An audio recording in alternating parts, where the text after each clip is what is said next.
Good morning बेटा, कैसे हैं आप लोग? फाइन बेटा, आज हम 7th क्लास की हिंदी पढ़ने वाले हैं। हिंदी के अंदर हमारे 5th लेसन कंप्लीट हो चुके हैं। आज हम लेसन नंबर 6 स्टार्ट करने वाले हैं, जिसका नाम है एक पेड़ की क्या कीमत है। बेटा, हर चीज़ की अपनी अपनी कीमत होती है, उसका अपना अपना अस्तित्व होता है, लेकिन जो पेड़ होते हैं ना, उनकी कोई कीमत नहीं होती है। कीमत का अभिप्राय पता है क्या है? कीमत का अभिप्राय यहाँ पे मैं क्या बता रही हूँ कि उनकी कोई कीमत नहीं होती, यानी कि वह क्या होते हैं? अमूल्य होते हैं, जिनका हम मूल्य नहीं लगा सकते हैं।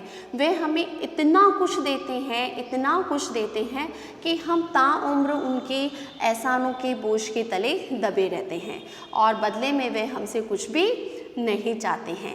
तो उनसे जो हमें प्राप्त होता है वह इतना कुछ है, इतना अनंत है, इतना है कि उसकी तुलना हम कर ही नहीं सकते। तो वैसे उसके हम एहसानों को चुका तो नहीं सकते, लेकिन हम हमारे कर्तव्य को थोड़ा सा कंप्लीट करके इसको हम अपना वो बोलते हैं ना, थोड़ा सा उसके लिए कुछ करके, यानी कि पेड़ के किसी के लिए आप कुछ करते हैं तो सामने वाला उसको अच्छा मानता है और आप उसकी नज़रों में अच्छे बन जाते हैं। तो यहाँ पर पेड़ के लिए भी कुछ बताया गया है कि पेड़ों के लिए हमें क्या करना चाहिए। वो हमें इतना कुछ देते हैं तो हमारा कर्तव्य क्या है, हमें किस तरह से उनकी सार संभाल करनी चाहिए। तो स्टार्ट करते हैं बेटा लेसन हम। तो पढ़ना स्टार्ट करती हूँ। पेज नंबर 55 निकाल लीजिए। एक पेड़ की क्या कीमत है। सवाल तो सचमुच बहुत गंभीर है। एक पेड़ की आखिर कीमत क्या है? लेखक बोल रहा है कि सवाल तो बड़ा गंभीर है कि ये सवाल कि एक पेड़ की क्या कीमत है, तो इसका जवाब तो बहुत मुश्किल है। पर कीमत का अंदाज़ा लगाना इस बात पर निर्भर करता है कि यह काम करने वाला कौन है और वह पेड़ को किस नज़रिए से देखता है। एक व्यापारी पेड़ की कीमत उसकी लकड़ी के आधार पर तय करेगा। लकड़ी किस बाजार की है, किस काम में आएगी और उसे बाजार में बेचने पर क्या दाम मिलेगा इत्यादि। यानी कि अलग अलग व्यक्ति की नज़रिया होता है। तो एक व्यापारी जो होता है, व्यापारी क्या चाहता है कि वह उसको अगर पेड़ की कीमत के बारे में पूछा जाए, सबकी अपनी अपनी राय होती ना, लेकिन व्यापारी से अगर पूछा जाए कि भैया आपकी नज़र के अंदर पेड़ की क्या कीमत है, तो वह क्या बताएगा कि मेरे पेड़ के लिए कीमत, उसकी कीमत क्या है कि उसकी लकड़ी कितनी है, लकड़ी किस प्रकार की है और किस काम में आएगी और उसे बाजार से उस लकड़ी की क्या दाम मिलेंगे। तो वह क्या देखता है, उसके अंदर प्रॉफिट देखता है कि ये जो पेड़ है, इस पेड़ से मुझे किस तरह की लकड़ी प्राप्त होगी और इस लकड़ी का बाजार में मुझे मूल्य क्या मिलेगा। दूसरी तरफ एक किसान है। ये तो हो गया व्यापारी की बात कि वह ये नहीं देखेगा, उसके तो दिमाग में बस ये है कि मुझे इस पेड़ से कमाई कितनी मिलेगी, पैसा कितना मिलेगा। अब दूसरी जब जो किसान है, वह किसान क्या देखता है, वह देखता है कि साल भर में इसमें कितने फल आएंगे। किसान की सोच क्या है कि वह ये देखता है कि इस पेड़ से साल भर मैंने इस पेड़ को लगाया है, तो इस पेड़ से साल भर के अंदर मेरे को कितने फल मिलेंगे और कितने वर्षों तक फल देता रहेगा। यानी कि साल भर में कितने फल देगा और कितने सालों तक, आने वाले कितने समय तक मेरे को क्या करेगा, ये पेड़ फल देता रहेगा। और फिर पत्तियाँ किस काम आएगी, ढोरों के चारे के रूप में या फिर खाद बनाने में। अब उसके बाद क्या सोचता है वो किसान कि भैया फिर इसकी पत्तियाँ जो है वे किस काम आएगी, ढोर यानी कि जो जानवर होते हैं, जानवरों के खाने के काम में आएगी या फिर इसकी खाद बनाने के कार्य में आएगी। तो व्यक्ति अलग अलग दोनों की सोच है। व्यापारी तो उसकी लकड़ी की कीमत आंक रहा है और जो किसान है वह क्या आंक रहा है, उसके फलों के और पत्तियाँ इत्यादि की कीमत को वो आंक रहा है कि उसके लिए पेड़ क्या है, अमूल्य धरोहर है कि जो काफ़ी सालों तक उसको क्या करेगा, फल फूल देगा। उसी प्रकार से आगे चलते हैं। इस सबसे अलग एक बच्चा शायद यह सोचेगा कि कड़कड़ाती धूप में पेड़ की छाया में बड़ा आनंद आता है, उसका फल कितना मीठा होता है, उसकी फूलों की सुगंध कितनी मस्त है, उसे खूब मज़ा आता है कि पेड़ की डालों पर चढ़ने और झूला झूलने में। तो इन सब की क्या कीमत है, बच्चों की खुशी की क्या कीमत है, मुस्कुराहट की क्या कीमत है। अब तीसरा जो इसमें बताया गया है, किसके बारे में बताया गया है बेटा, एक बच्चे के बारे में बताया गया है। बच्चे से पूछा जाए कि बेटा आपकी नज़र के अंदर पेड़ की क्या कीमत है, तो वह बच्चा क्या बताएगा कि उसके लिए क्या है कि बहुत तेज़ धूप पड़ रही है, कड़कड़ाती धूप पड़ रही है, तो उस धूप के अंदर वह कहाँ छाया लेना चाहेगा? उस पेड़ के नीचे छाया, पेड़ की जो छाया है उस छाया के नीचे वह विश्राम करना चाहेगा और उसका आनंद लेना चाहेगा। उसका फल जो है, उस पेड़ पे जो फल लगा हुआ है वह कितना मीठा है, उस फल का आनंद लेगा, उसके फूलों का आनंद लेगा, उसके फूलों की खुशबू का आनंद लेगा और खूब मज़े करेगा कि पेड़ पर चढ़ेगा, कूदेगा, खेलेगा, उस पर झूला डालेगा, झूलेगा। तो बच्चे की नज़र में पेड़ की कीमत क्या है? बिल्कुल अलग ही है और उसकी जो कीमत है उसका हम अंदाज़ा भी नहीं लगा सकते। अर्थात एक पेड़ जो है वह क्या करता है? हर किसी को क्या करता है? खुशियाँ प्रदान करता है। अब खुशियाँ जो है वह हर व्यक्ति की अलग अलग है, व्यापारी की अलग है, किसान की अलग है और बच्चे की अलग है। तो बच्चे की जो दुनिया है वह सबसे बेटा वैसे भी पृथक होती है। आगे चलते हैं। एक और नज़रिया है पेड़ों को देखने का। ये 3 नज़रिए हमने देखे तीनों व्यक्तियों के बारे में। अब एक नज़रिया और बता रहे हैं पेड़ों के बारे में। क्या बता रहे हैं? न केवल पेड़ बल्कि पूरे जैव मंडल को देखने का, जिससे पेड़ तो सिर्फ एक हिस्सा भर है। जैव मंडल यानी सारे जीते जागते पशु पक्षी, पेड़ पौधे, कीड़े मकोड़े, इंसान आदि सबको मिलाकर जो तंत्र है वही है। और इन्हें एक और देखने का नज़रिया है किसी पर्यावरणविद का। वह देखता है कि जैव मंडल में पृथ्वी को क्या फ़ायदा होता है, मानव को क्या फ़ायदा होता है। आप दूसरा इसमें नज़रिया किसके बारे में बताया गया है? जैव मंडल के बारे में। वह अलग ही रूप में देखता है। वह क्या देखता है? वह देखता है कि जैव मंडल से पृथ्वी को क्या फ़ायदा है और मनुष्य को क्या फ़ायदा होने वाला है। उसका नज़रिया बिल्कुल पृथक है। मान लो, कैसे अब आगे वर्णन कर रहे हैं वो, मान लो कहीं एक घना जंगल है, तो जंगल के पेड़ पौधे जानवरों की आबो हवा पर क्या प्रभाव पड़ता है? वायुमंडल पर क्या प्रभाव पड़ता है? हाँ, जंगल के पेड़ों से बहुत फ़ायदा होता है। हम सब जानते हैं कि पेड़ जो है वैसे भी हर तरह से हमें फ़ायदा ही फ़ायदा पहुंचाते हैं और बदले में हमसे कुछ भी नहीं चाहते हैं। जो ऑक्सीजन वो छोड़ते हैं वो हमारे लिए प्राणदायी है और हम उसको ग्रहण करते हैं, और हम जो गंदी वायु यानी कार्बन डाइऑक्साइड जो छोड़ते हैं, पेड़ उसको क्या करते हैं? ग्रहण करते हैं। सोचिए कितना प्रॉफिट है हमें। कहा जाता है और आपने भी पढ़ा सुना होगा कि पेड़ वायु को शुद्ध करते हैं। बिल्कुल शुद्ध करते हैं। वे प्रकाश संश्लेषण में कार्बन डाइऑक्साइड सोखते हैं और ऑक्सीजन क्या करते हैं? छोड़ते हैं। बताया ना मैंने अभी कि हम जो कार्बन डाइऑक्साइड छोड़ते हैं उसको वो ग्रहण करते हैं और उसकी जगह वह हमें क्या देते हैं? ऑक्सीजन देते हैं, जो कि हमारे प्राणदायी वायु है। वैज्ञानिकों का कहना है कि वायुमंडल में कार्बन डाइऑक्साइड की मात्रा हद से ज़्यादा बढ़ रही है। वैज्ञानिकों का क्या कहना है कि प्रकृति के अंदर वायुमंडल में क्या है? कार्बन डाइऑक्साइड की मात्रा दिन प्रतिदिन क्या हो रही है? बढ़ती ही जा रही है। खासकर फैक्ट्रियों के ईंधन के ताप में से, जो फैक्ट्रियां हैं, फैक्ट्रियों से निकलने वाला जो धुआं है वह एक तरीके से हमारी प्रकृति को बहुत अधिक नुकसान पहुंचा रहा है। यहाँ तक कि पृथ्वी का तापमान भी बढ़ रहा है। उसका कारण यही है कि 1-2 डिग्री तापमान बढ़ने से ध्रुवों की बर्फ़ पिघलने लगेगी और पिछली बर्फ़ पानी बनकर समुद्र में मिलेगी। अब देखिए कितनी भयंकर बात बताई गई है यहाँ पर कि उनका कहना है, किनका? वैज्ञानिकों का कहना है कि 1-2 डिग्री तापमान बढ़ने से ध्रुवों की जो बर्फ़ है वह क्या हो जाएगी? धीरे धीरे पिघलने लगेगी और पिघली बर्फ़ पानी बनकर समुद्र में मिल जाएगी, और जिसके फलस्वरूप क्या होगा कि फलस्वरूप समुद्र की सतह 1-2 फुट ऊंची हो जाएगी। यानी कि पानी उसमें जाएगा तो उसकी सतह नीचे से क्या हो जाएगी? ऊंची हो जाएगी, और जब यह होगा तो समुद्र तक बसी अनेक बस्तियां क्या हो जाएगी? पानी में डूब जाएगी। समुद्र के आसपास में जो बसी हुई बस्तियां हैं और जो भी लोग वहाँ पे रहते हैं वह सारे क्या हो जाएंगे? उस पानी में डूब जाएंगे। वैज्ञानिक मानते हैं कि वायुमंडल पर असर पड़ने से बारिश का चक्र भी प्रभावित होगा, मानसून की बारिश पर भी प्रभाव पड़ेगा। तो जैव मंडल बचाकर अत्यंत जरूरी है। तो जैव मंडल को हमें क्या करना है? बचाकर रखना है, नहीं तो हमने प्रकृति से खिलवाड़ किया तो प्रकृति अगर हमसे खिलवाड़ करने लग गई तो हमारे लिए बहुत ही बुरा होगा। कई सरकारों का कहना है कि हम पेड़ काटेंगे क्योंकि समाज को लकड़ी की सख्त आवश्यकता है। पर हम उसके बदले नए पेड़ भी लगाएंगे। आज भी कई इलाकों में ऐसे पेड़ लगाने की प्रक्रिया चल रही है, पर मानव द्वारा लगाए गए वन और प्राकृतिक वन में बहुत सारे अंतर हमें देखने को मिलते हैं। अब कई सरकार क्या मानती है कि भैया हमें पेड़ों की आवश्यकता है, मनुष्य को पेड़ की आवश्यकता है, लकड़ियों की आवश्यकता है, क्योंकि पेड़ों से क्या मिलती है, लकड़ियाँ मिलती है, लकड़ियों की आवश्यकता है।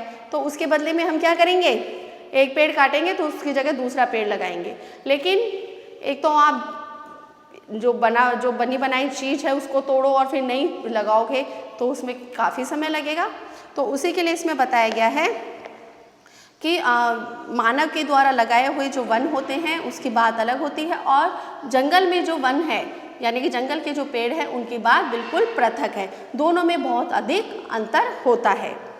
पहला यह है कि अक्सर ऐसे गिने चुने पेड़ लगाए जाते हैं जो उपयोगी है, और उपयोगी का मतलब है व्यावसायिक तौर पर उपयोगी।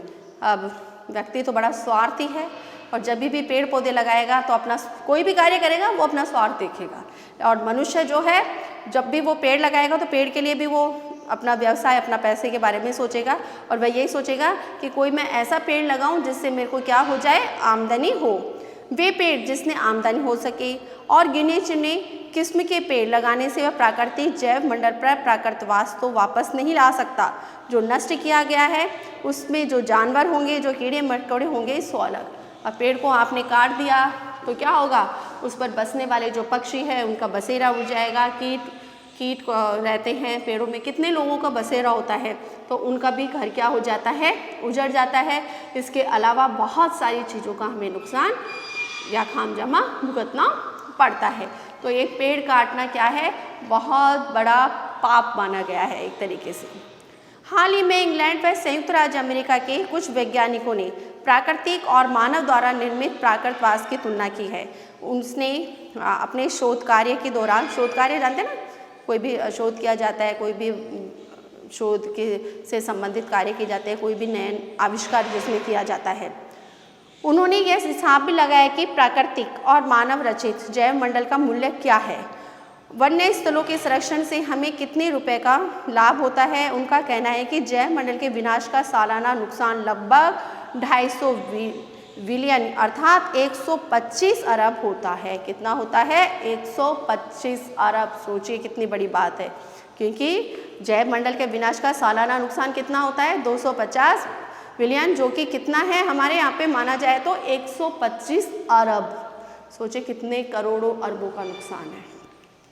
इन वैज्ञानिकों ने यह भी कहा है कि किसी भी जैव मंडल का आर्थिक लाभ कई तरह से आंका जा सकता है, ऐसे जैसे मौसम के उतार चढ़ाव का बहुत तीखा नहीं होने देना, पृथ्वी का निर्माण करना, मिट्टी का निर्माण करना, पानी सोखकर उसे आगे के लिए बचा कर रखना, टिकाऊ फसलें व जानवर आदि।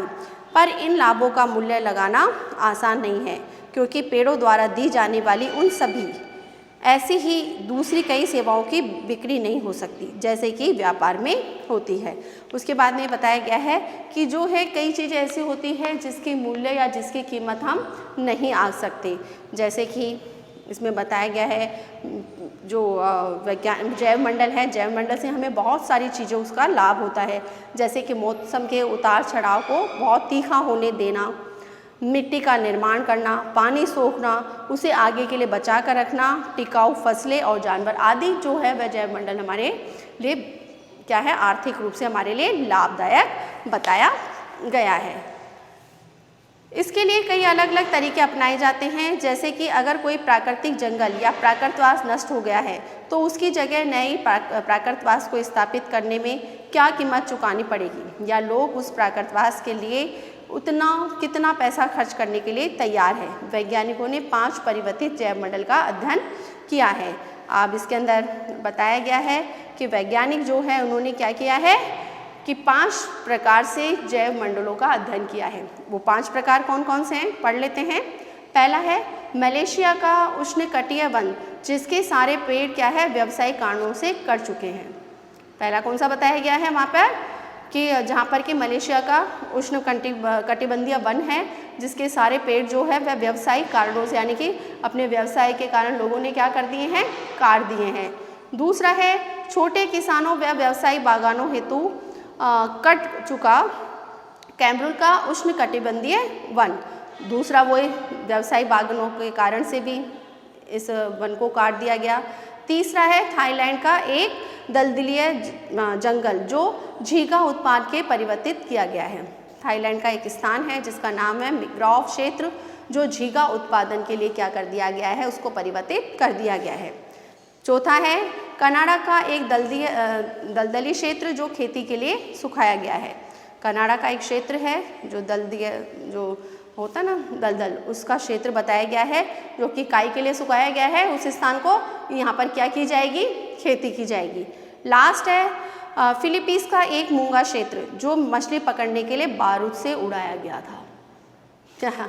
देखा, सब में मनुष्य अपने स्वार्थ के लिए सारा कार्य कर रहा है कि वहाँ पर भी क्या है, मछली पकड़ने के लिए उसको स्थान को क्या कर दिया गया था, फिलीपींस का एक मूंगा क्षेत्र, मूंगा नाम से वो क्षेत्र है, वहाँ पर उसको क्या कर दिया था कि मछली पकड़ने के लिए उसको बारूद से उस क्षेत्र को उड़ाया गया था।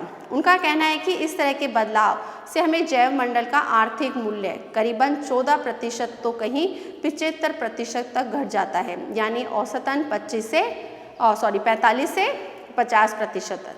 उन्होंने बताया है कि आंधी और बाढ़ नियंत्रण, वायुमंडल से कार्बन डाइऑक्साइड को सोखना, शिकार, पर्यटन आदि सेवाओं के कारण जो नुकसान होता है वह इसके द्वारा बदली हुई स्थिति से प्राप्त आर्थिक लाभ से कई गुना ज़्यादा है। उनका कहना है कि प्रकृति के संसाधनों के माल और सेवाओं से जो लाभ मिल जाता है वह उसके परिवर्तन से प्राप्त फायदों से लगभग कितना है, 220 नील रुपये से ज़्यादा है। यानी 1 रुपये का फ़ायदा हुआ तो उसके कारण ही 100 रुपये का नुकसान भी होगा। यानी कि 1 रुपये का फ़ायदा होगा और नुकसान कितने रुपए का हो गया, हमारे 100 रुपये का उसमें नुकसान हो गया। सोचिए, फ़ायदा कम और नुकसान ज़्यादा है, फिर भी हम उस कार्य को करते हैं। एक बात और आज दुनिया में हम अस्त्र शस्त्र पर जितना पैसा खर्च करते हैं उसके सिर्फ छठे हिस्से से पृथ्वी की प्राकृतिक संपदा का संरक्षण कर सकते हैं। अब सोचने की बात यह है कि इस पर सोचेगा कौन तय करेगा कि हमारे जीवन के लिए बम बारूद बंदूक ज़्यादा ज़रूरी है या पेड़ पौधे। अर्थात पूरे लेसन में एक ही चीज़ बताई गई है कि मनुष्य जो है अपने स्वार्थ सिद्धि में लगा हुआ है, पेड़ पौधों को काट कर वह क्या करता है, अपना निजी स्वार्थ पूरा करता है। अभी जैसे हमने अभी हमारा बहुत अच्छा एग्जाम्पल हमें देखने को मिला है, अभी ये अपनी जो टनल बना है ये क्या है, पहाड़ों को काट कर बनाया गया है। अब पहाड़ों से जब पानी आता था तो वह क्या होता था, हम उस पानी जो पेड़ पौधे वगैरह थे और जो पहाड़ थे वह उस पानी को क्या करते थे, नीचे आने से रोकते थे, पानी की मिट्टी के कटाव को रोकते थे। अब वो पानी क्या है, पहाड़ों से सीधा नीचे आएगा और बाढ़ इत्यादि की समस्या ज़्यादा बनेगी।